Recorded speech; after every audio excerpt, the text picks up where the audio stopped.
Halo anak ibu semuanya, ketemu lagi kita dalam pembelajaran fisika pada pagi ini. Dan pada pertemuan kali ini kita akan membahas tentang analisis soal gelombang bunyi. Dan baiklah anak ibu, kita akan masuk pada pembelajaran kita dalam contoh soal yang pertama.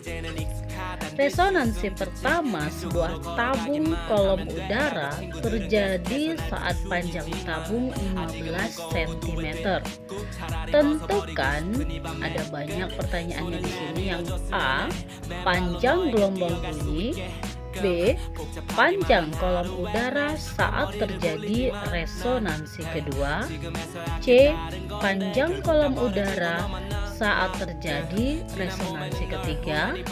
D, panjang kolom udara saat terjadi resonansi keempat. Dan pertanyaan yang E, frekuensi bunyi jika ceparambat bunyinya adalah 340 meter per sekon. Nah, pada contoh soal yang pertama kita akan membahas tentang resonansi. Jadi di sini yang perlu kalian ingat, pada resonansi pertama, kedua, ketiga, dan seterusnya terjadi perbedaan setengah lambda, setengah panjang gelombang pada tiap-tiap kolom udaranya. Itu dia kata kunci pada resonansi. Nah, jadi baiklah, kita akan mencoba menjawab pertanyaan yang A, di mana pertanyaannya panjang gelombang bunyi. Nah, untuk mencari panjang gelombang bunyi, di sini kita gunakan resonansi yang pertama, di mana persamaannya L sama dengan 1/4 lambda. L-nya di sini adalah panjang dari tabungnya. Panjang tabung dia katanya 15 cm, karena di sini yang kita cari resonansi yang pertama. 15 cm sama dengan 1/4 kali lambda. Lambda sama dengan 4 kali 15, maka lambda sama dengan 60 cm. Kemudian untuk pertanyaan yang B, panjang kolom udara saat terjadi resonansi kedua. Jadi ingat ya anak ibu, antara perbedaan resonansi pertama, kedua, ketiga, dan seterusnya terjadi perbedaan setengah lambda. Berarti kita substitusi persamaan untuk resonansi yang kedua. L sama dengan 3/4 kali lambda, maka L sama dengan 3/4 kali lambdanya 60 cm, maka panjang kolom udara yang terjadi pada resonansi kedua yaitu 45 cm. Kemudian pertanyaan yang C, kolom udara saat terjadi resonansi ketiga. Nah, untuk resonansi ketiga persamaannya kita substitusi L sama dengan 5/4 lambda. Maka L sama dengan 5/4 kali 60 cm. 60 bagi 4 12, 12 kali 5, maka L sama dengan 75 cm. Nah, pertanyaan yang D katanya panjang kolom udara saat terjadi resonansi keempat. Resonansi keempat, maka persamaannya L sama dengan 7/4 kali lambda. Kita substitusi harga si lambda, maka L sama dengan 7/4 kali 60 cm. L sama dengan 105 cm.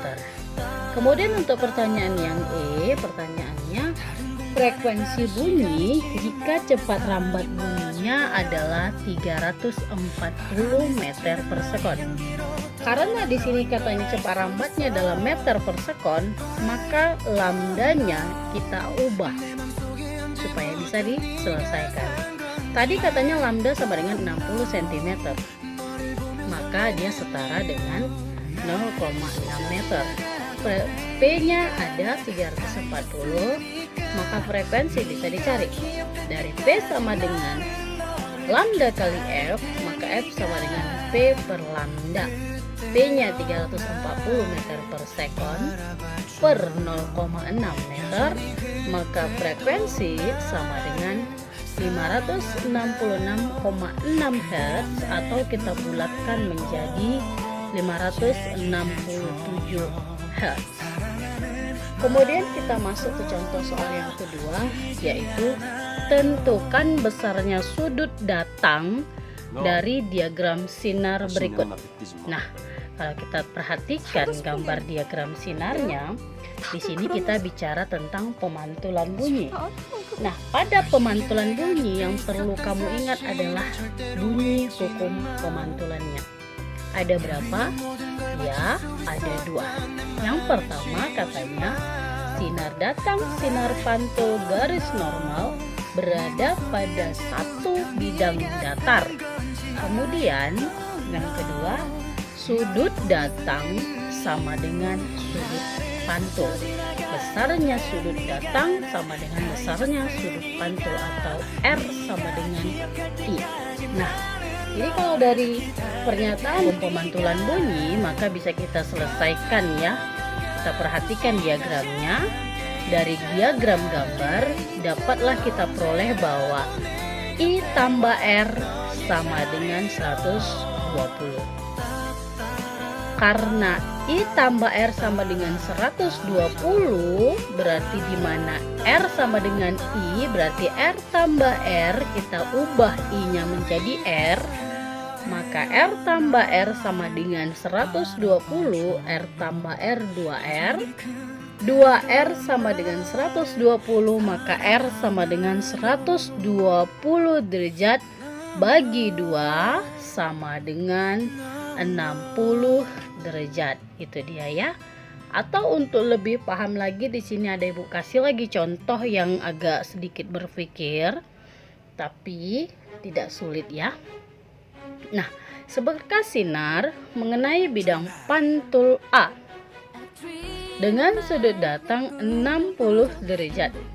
Kemudian dari bidang pantul A dipantulkan menuju bidang B yang tegak lurus dengan bidang A seperti pada gambar berikut. Nah, bila sinar tersebut akan dipantulkan dari bidang pantul B sebesar sudut R2, tentukanlah besar sudut tersebut. Tentukanlah besar sudut si R2. Nah, jadi untuk menjawab ini kita juga harus berpatokan dengan bunyi hukum pemantulannya, ya, yang tadi sudah Ibu sebutkan. Nah, jadi berdasarkan hukum pemantulan, maka di sini karena kita perhatikan pada bidang A dia 60 derajat, terus kemudian garis normalnya, kemudian ada R1, maka R1 pasti bernilai 60 derajat. Nah, karena sinar pantul oleh bidang A membentuk sudut 60 derajat, maka sinar datang pada bidang B membentuk sudut I sebesar I sama dengan 90 derajat kurang 60 derajat. Maka I sama dengan 30 derajat. Kita dapat nilai I-nya 30 derajat, maka sesuai dengan hukum pemantulan bunyi I sama dengan R, di mana R di sini yang kita gunakan adalah R2, maka R2 sama dengan 30 derajat. Itu dia. Ya. Kemudian kita masuk ke contoh soal yang berikutnya, yaitu tentang gaung di sini ya. Setelah terjadi kilat, 10 sekon kemudian terdengarlah bunyi petir. Nah, jika kecepatan bunyi di tempat tersebut 340 meter per sekon, maka jarak pendengar dengan sumber bunyi petir adalah berapa? Itu pertanyaannya. Jadi karena di sini kita bicara tentang gaung, berarti kalian akan mengingat bahwa setiap bunyi yang dihasilkan akan terdengar samar atau bunyi asli akan terdengar tidak jelas. Sebagai contoh misalnya kamu mengucapkan kata fisika, maka sampai ke telinga pendengar akan terdengar seperti kamu mengucapkan fika. Kata sinya itu samar atau hampir tidak terdengar. itulah dia yang dikatakan gaung. Nah, jadi dari sini kita substitusilah dulu yang diketahuinya. Diketahui T-nya sama dengan 10 sekon. Kemudian V-nya 340 meter per sekon. Yang ditanya adalah jarak pendengar dengan sumber bunyi petir. Berarti S. Nah, kita substitusi persamaannya.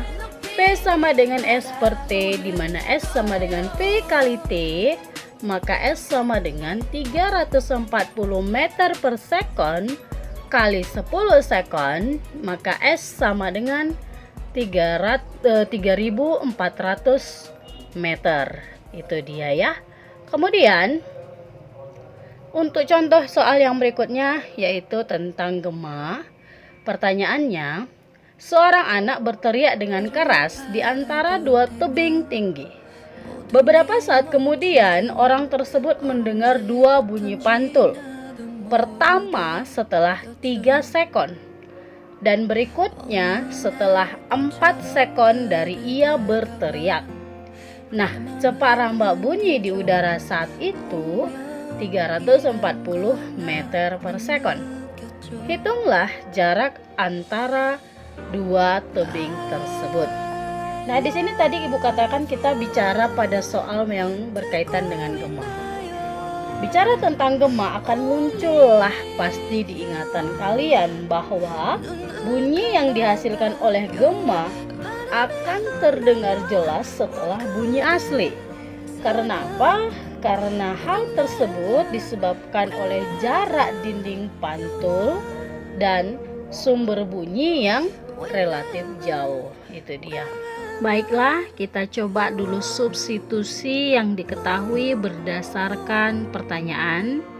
Tadi katanya T1-nya sama dengan 3 sekon, T2-nya sama dengan 4 sekon, V-nya sama dengan 340 meter per sekon. Yang ditanya adalah jarak antara dua tebing tersebut berarti S. Nah, S untuk menjawab pertanyaan ini kita ingat adalah persamaan pada gema. V sama dengan 2S per T. Berarti 2S sama dengan V kali T atau S sama dengan V kali T per 2. Itu dia persamaan.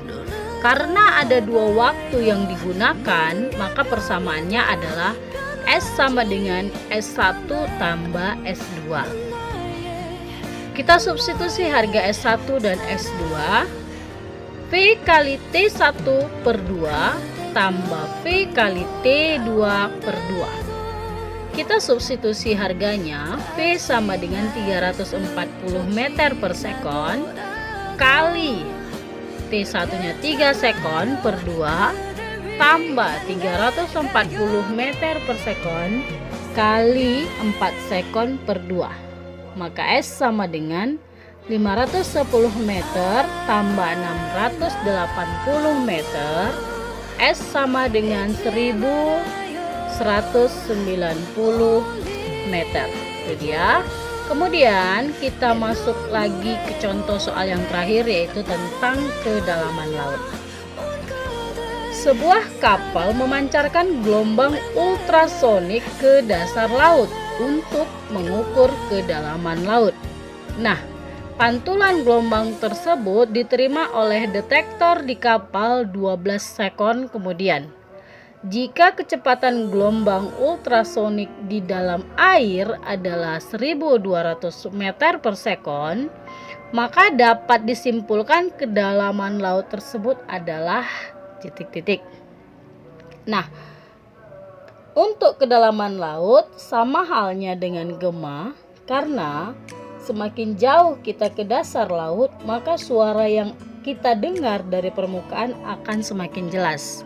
Berarti persamaan yang kita gunakan juga sama halnya dengan persamaan pada gema. Apa itu? V sama dengan 2S per T. Nah, kita substitusi dulu yang diketahui. T sama dengan 12 sekon, V-nya 1200 meter per sekon. Yang ditanya juga jarak S, maka persamaannya V sama dengan 2S per T, maka S sama dengan V kali T per 2. S sama dengan substitusi harganya 1200 meter per sekon kali 12 sekon per 2, maka S sama dengan 14.400 meter per 2, S sama dengan 7.200 meter. Nah, itu dia ya.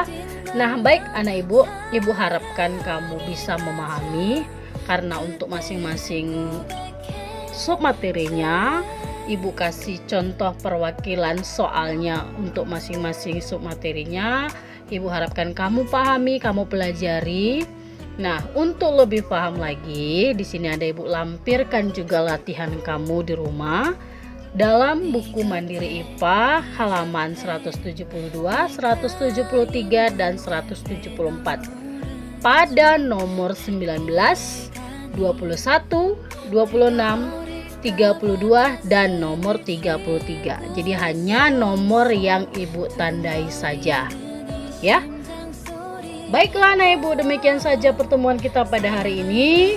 Tetap belajar, tetap semangat, perhatikan protokol kesehatannya, dan sampai jumpa.